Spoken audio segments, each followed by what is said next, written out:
ગુજરાતના અનેક વિસ્તારમાં 3 દિવસથી ભારે પવનની સાથે કમોસમી વરસાદ વરસી રહ્યો છે। આ માવઠાએ જગતના તાતને ક્યાંયનો રહેવા નથી દીધો। ઉનાળાની સિઝનમાં પડેલા માવઠાથી લોકોને ગરમીથી આંશિક રાહત મળી છે, પરંતુ આજ માવઠું હવે ખેડૂતોનું વેરી બન્યું છે।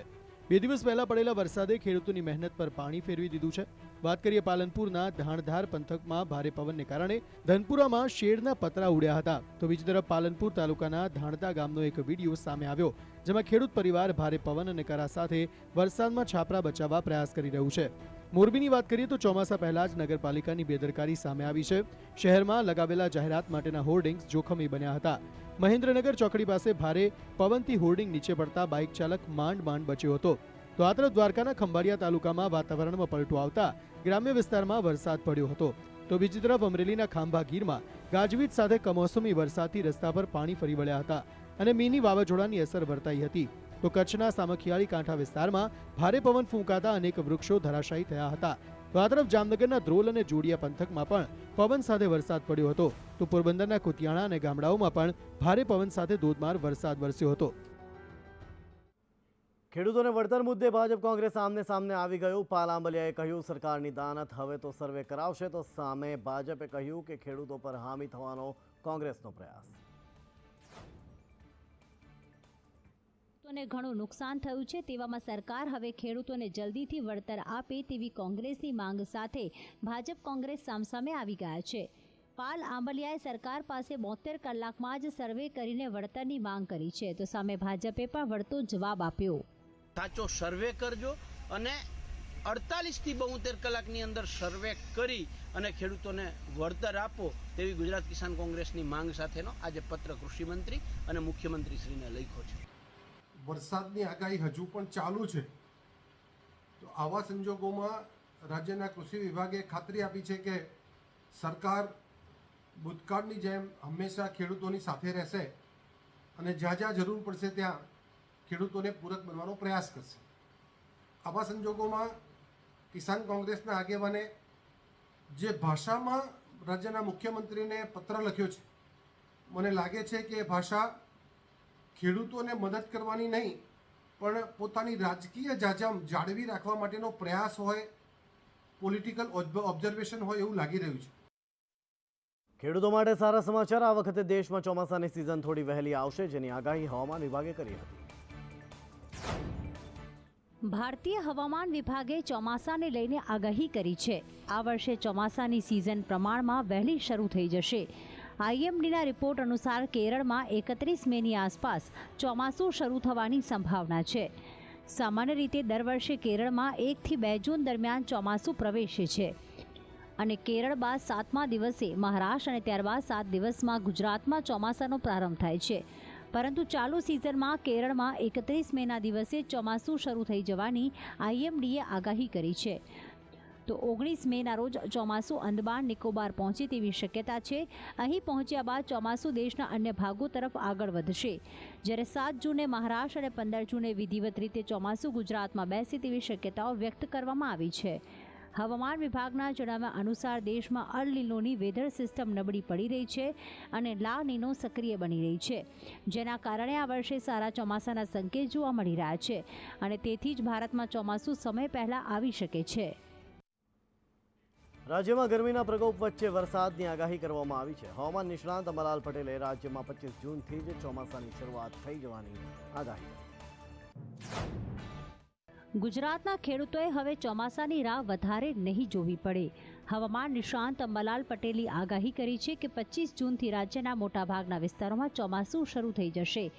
7 થી 10 જૂન વચ્ચે રાજ્યના વિવિધ ભાગોમાં ચોમાસું શરૂ થઈ શકે છે। ઉત્તર ગુજરાત, કચ્છ, સૌરાષ્ટ્રમાં ગાજવીજ સાથે વરસાદની શક્યતાઓ વ્યક્ત કરાઈ છે।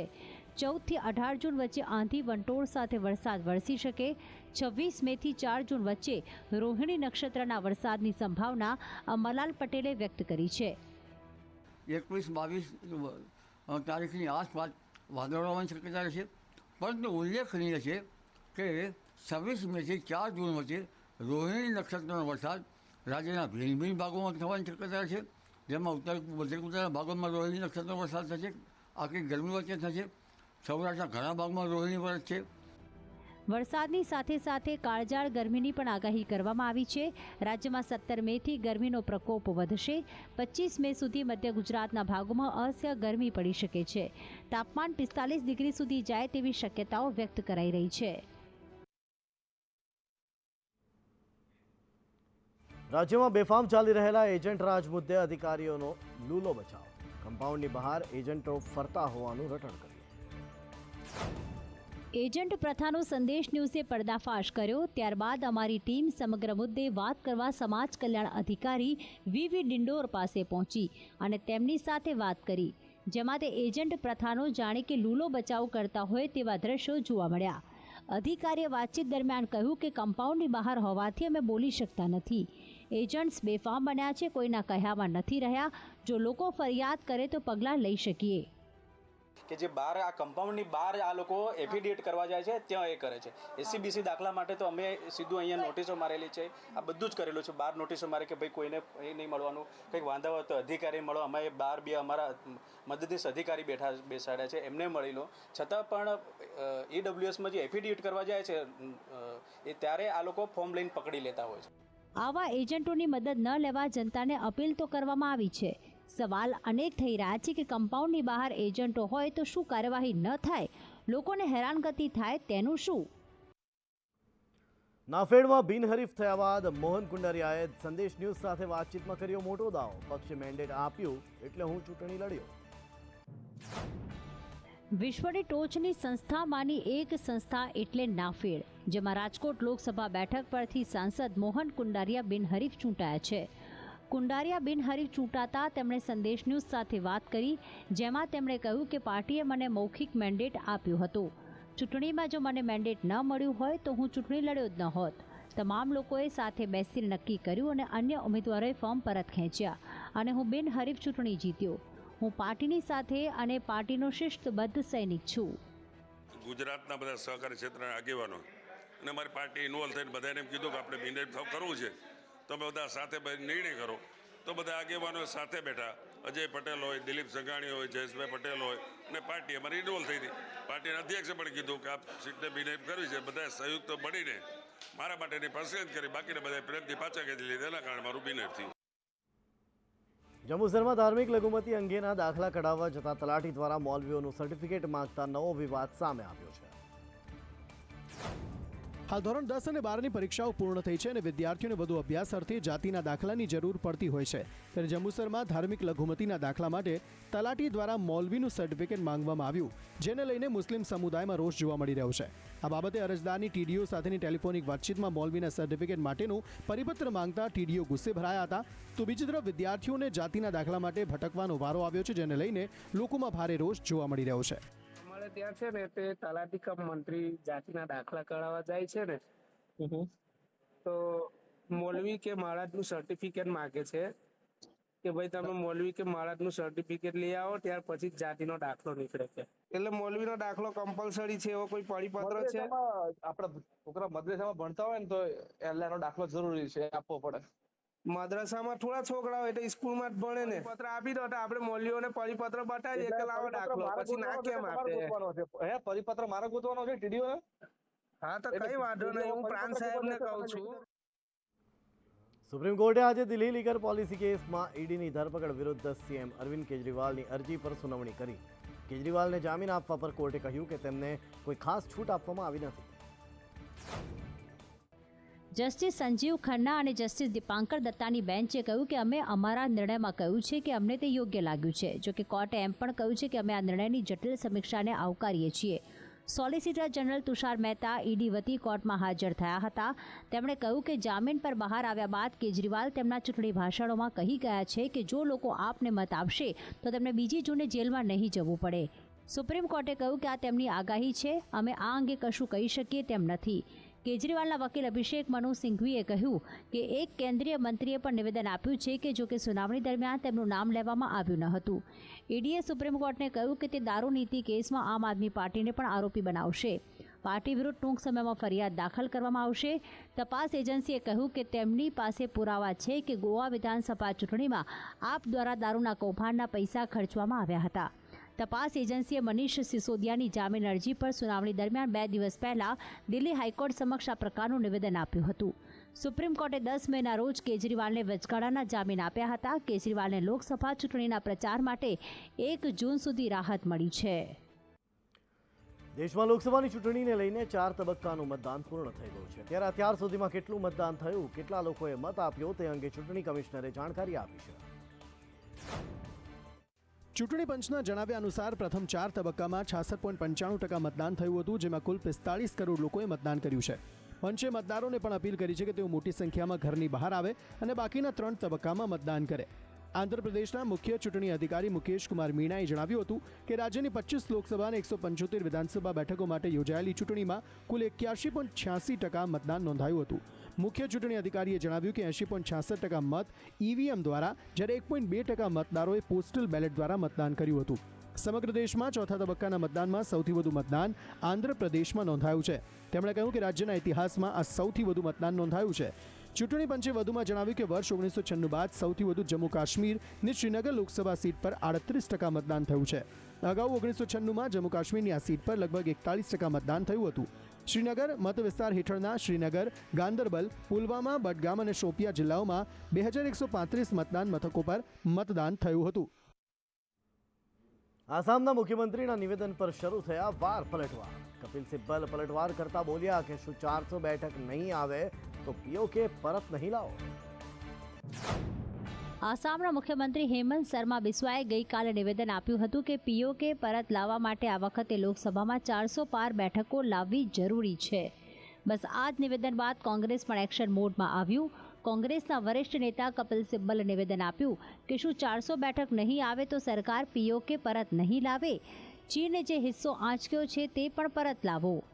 4 તબક્કાના મતદાન પૂર્ણ થઈ ગયા છે. 4 જૂને પરિણામ આવવાનું છે. તે પહેલા અનેક મુદ્દાઓ પર દેશમાં રાજનીતિ ગરમ થઈ છે. बड़ी इंटरेस्टिंग बात कही उन्होंने. कहा कि देखिए अगर हमारी 400 सीटें आती हैं तो हम पीओके पे कब्जा कर लेंगे. ભારતની નાગરિકતા મેળવનારી ભાવનાએ પાકિસ્તાનમાં હિન્દુ મહિલાઓ પર થઈ રહેલા અત્યાચાર અંગેની આપવીતી વ્યક્ત કરી.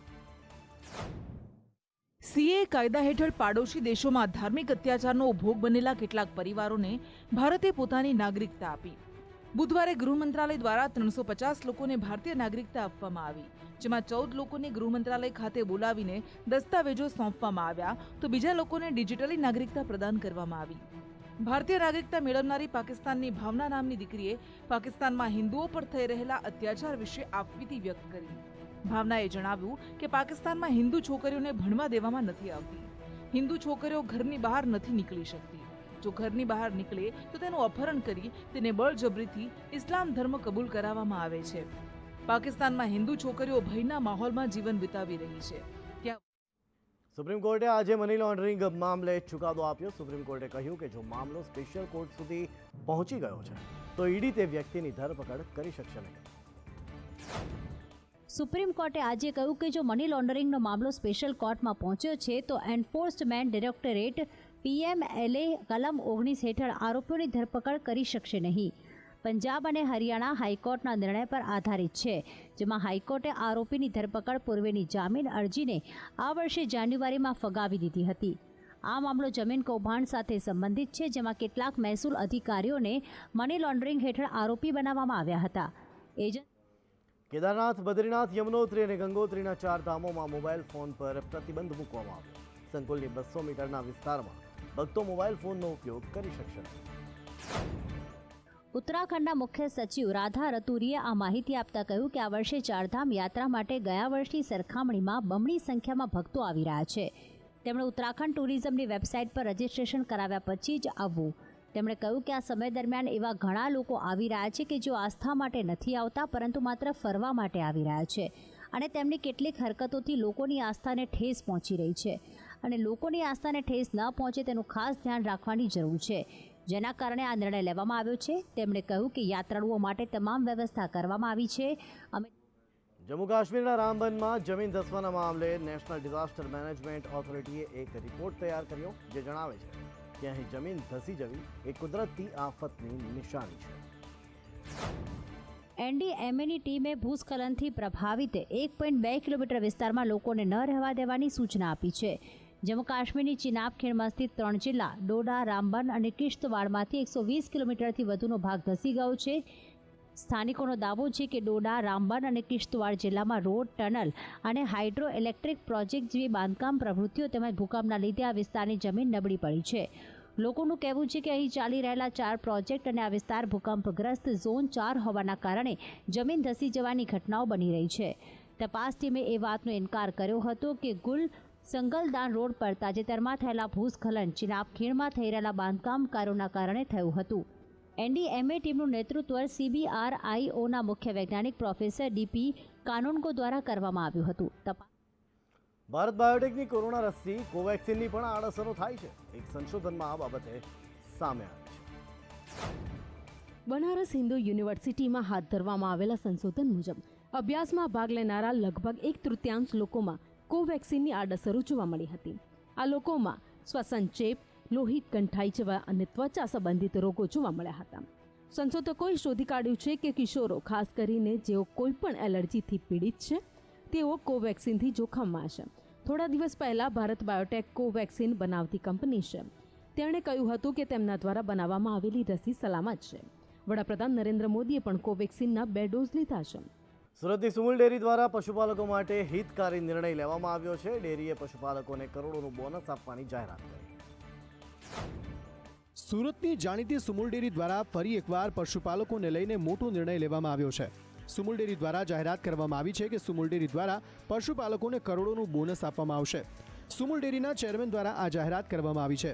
બોનસની જાહેરાત કરતા સુમુલના ચેરમેને કહ્યું કે સુરત અને તાપી જિલ્લાના પશુપાલકોને કિલો ફેટે 115 રૂપિયા આપવામાં આવશે. સુરત અને તાપી જિલ્લામાં 2.5 લાખથી વધારે પશુપાલકોને તેનાથી ફાયદો થશે.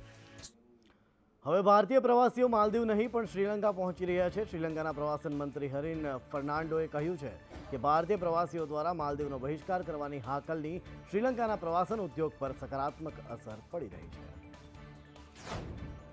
ભારત અને માલદીવ વચ્ચે ઘણા સમયથી તણાવ ચાલી રહ્યો છે. મોહમ્મદ મુઇઝુ માલદીવના રાષ્ટ્રપતિ બન્યા બાદ માલે અને નવી દિલ્હી વચ્ચેના સંબંધો બગડવા લાગ્યા હતા. મુઇઝુના ઇન્ડિયા આઉટના કેમ્પેનની મૂર્ખતાને કારણે આખું માલદીવ બરબાદ થવા લાગ્યું. ભારતે પણ સોશિયલ મીડિયા પર માલદીવનો બોયકોટ જેવા ટ્રેન્ડ ચલાવીને માલદીવને જવાબ આપ્યો, જેના કારણે ત્યાંના પ્રવાસન ઉદ્યોગને મોટું નુકસાન થયું છે. ભારત અને માલદીવ વચ્ચેના તણાવ વચ્ચે શ્રીલંકાને ફાયદો થયો છે. શ્રીલંકાના પ્રવાસન મંત્રી હરીન ફર્નાન્ડોએ કહ્યું છે કે ભારતીય પ્રવાસીઓ દ્વારા માલદીવનો બહિષ્કાર કરવાની હાકલની શ્રીલંકાના પ્રવાસન ઉદ્યોગ પર સકારાત્મક અસર પડી છે. ખોરાક અને પાણીની શોધમાં સિંહો ગ્રામ્ય વિસ્તારોમાં અવારનવાર લટાર મારતા હોય છે, પણ હવે સિંહો શહેરી વિસ્તારમાં પણ દેખાવા લાગ્યા છે. ગીર વિસ્તારના કોડીનાર ખાતે આવેલ એક સિમેન્ટ કંપનીમાં એક સિંહ પરિવાર આવી ચડ્યો હતો. સિક્યુરિટી ગાર્ડે સિંહ પરિવારના આગમનની જાણ તંત્રને કરતા સિમેન્ટ કંપનીનો સમગ્ર પરિવાર કોર્ડન કરવામાં આવ્યો હતો. જોકે સિંહ અને સિંહણ પરિસરમાં આવેલ મંદિરની દિવાલ કૂદીને ખેતરમાં જતા રહ્યા હતા, પણ તેમના 3 સિંહબાળ કંપનીની રહેણાંક કોલોનીમાં ઘૂસી ગયા હતા. વન વિભાગે 6 કલાકની જહેમત બાદ 2 સિંહબાળને શોધીને પાંજરે પૂર્યા હતા, જ્યારે અન્ય એક સિંહબાળને શોધવા રેસ્ક્યુ કામગીરી હાથ ધરી છે. અત્યારે અમારે અંબુજા નોર્થ કોલોની અને મંદિરે જંગલના સિંહ અહીંયા આવી ગયા હતા. તો 2 સિંહ સિંહણ 2 છે અને 3 બચ્ચા છે. મંદિરમાંથી પછી નોર્થ કોલોની એરિયામાં આવી ગયેલા અને પછી બધા ફરતા હતા અને 4 થી 6-7 કલાકની જહેમત બાદ ફોરેસ્ટ વાળાએ પકડી લીધા